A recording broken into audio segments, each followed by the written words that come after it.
Today I'm making owho soup for my friend 25th marriage anniversary. So I've added my mixed up into my water.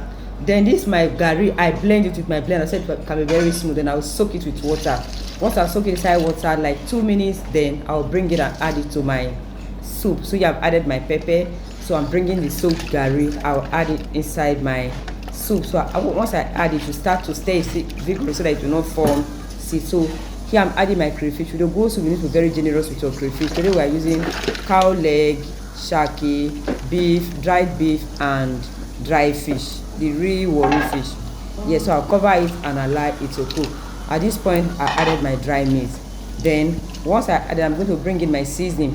You add your seasoning. You want to add salt, you add it before any other thing, because once you put your oil and butter, you don't add salt or seasoning anymore.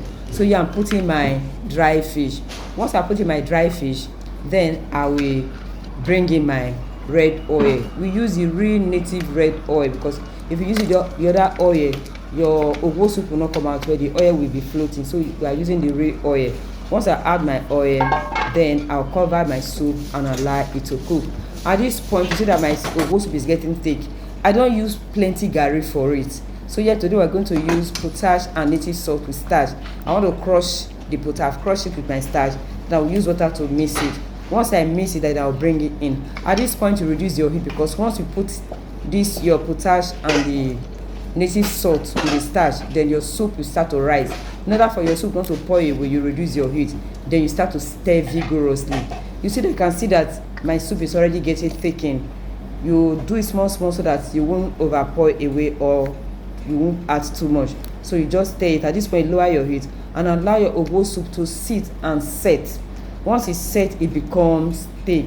Guy, the review for this soup was something else. I was like, really?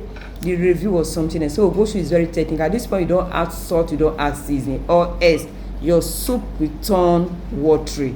So that is why anything, because if you add anything as you are eating it, your soup will be turning watery.